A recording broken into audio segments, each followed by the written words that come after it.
ಸಮಸ್ತ ಕನ್ನಡ ಬಂಧುಗಳಿಗೆ ಕನ್ನಡಿಗರ ಸ್ವಾಭಿಮಾನದ ಪಕ್ಷ ಕನ್ನಡ ದೇಶದ ಪಕ್ಷದ ವತಿಯಿಂದ ಶರಣು ಶರಣಾರ್ಥಿಗಳು.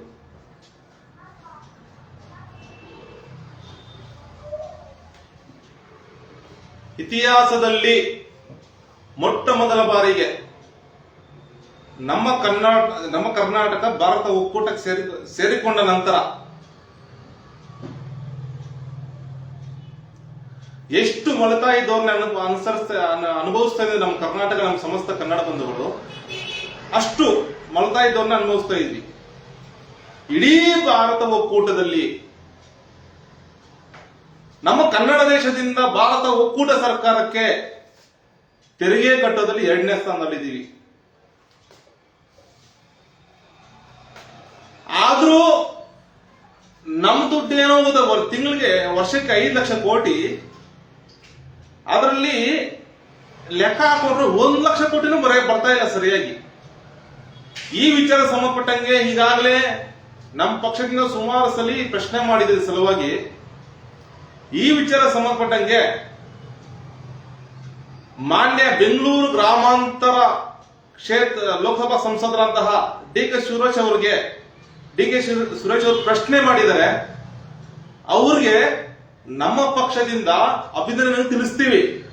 ಹಾಗೂ ನಮ್ಮ ಪಕ್ಷದಿಂದ ಸಂಪೂರ್ಣ ಸಮಸ್ತ ಕನ್ನಡ ಬಂಧುಗಳ ಪರವಾಗಿ ಹಾಗೂ ನಮ್ಮ ಪಕ್ಷದ ಪರವಾಗಿ ಸಂಪೂರ್ಣ ಬೆಂಬಲ ಕೊಡ್ತಾ ಇದ್ದೀವಿ ನಾವು ಅವ್ರಿಗೆ.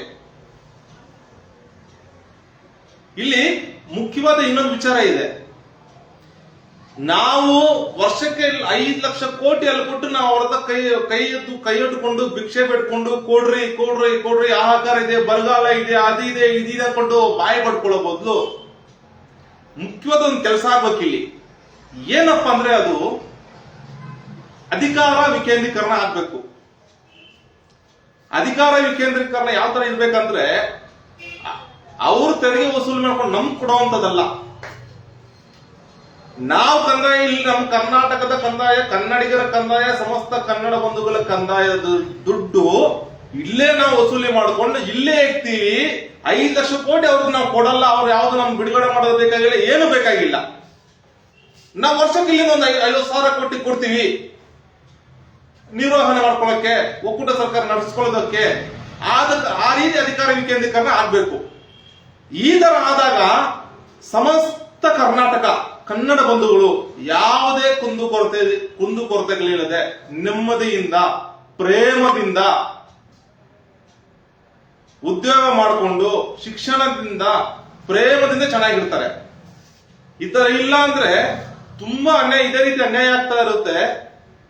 ಮತ್ತೆ ಇದು ತುಂಬಾ ದೊಡ್ಡ ಹೋರಾಟ ಮಾಡಬೇಕಾಗುತ್ತೆ.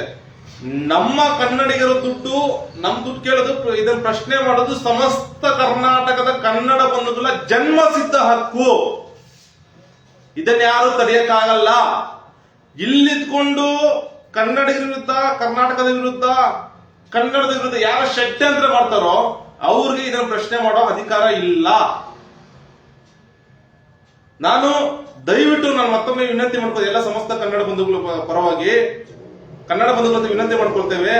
ಸಮಸ್ತ ಕನ್ನಡ ಬಂಧುಗಳು ಇದ್ರ ಬಗ್ಗೆ, ಈ ಅಧಿಕಾರ ವಿಕೇಂದ್ರೀಕರಣ ಆಗ್ಬೇಕು, ಇದ್ರ ಬಗ್ಗೆ ಸಮಸ್ತ ಕನ್ನಡ ಬಂಧುಗಳು ಚಿಂತನೆ ಮಾಡಿ ಇದನ್ನ ಎಲ್ಲ ಸಮಸ್ತ ಕನ್ನಡ ಬಂಧುಗಳು ಪ್ರಶ್ನೆ ಮಾಡ್ಬೇಕು. ಅವ್ರು ಪ್ರಶ್ನೆ ಮಾಡಿದಾಗ ಮಾತ್ರ ನಾವು ಉಳಿಯೋದಕ್ಕೆ ಸಾಧ್ಯ. ಇಲ್ಲಾಂದ್ರೆ ಈಗಾಗಲೇ ನೋಡ್ತಾ ಇದ್ರೆ ಕರ್ನಾಟಕದಲ್ಲಿ ಯಾವ ರೀತಿ ಅವಾಂತರಗಳಾಗ್ತಿದ್ಯೋ ಆ ತರ ಯಥೇಚ್ಛವಾಗಿ ನಡೆಯುತ್ತೆ. ದಯವಿಟ್ಟು ಎಲ್ಲರೂ ಪ್ರಶ್ನೆ ಮಾಡಿ ನಮ್ಮತನ ಉಳಿಸ್ಕೋಣ, ಕರ್ನಾಟಕ ಉಳಿಸೋಣ, ಕನ್ನಡಿಗರು ಉಳಿಸೋಣ, ಕನ್ನಡ ಧರ್ಮ ಉಳಿಸೋಣ. ಜೈ ಕನ್ನಡಾಂಬೆ, ಜೈ ಕನ್ನಡ ಧರ್ಮ, ಜೈ ಕನ್ನಡ ದೇಶ. ಶರಣು ಶರಣಾರ್ಥಿಗಳು.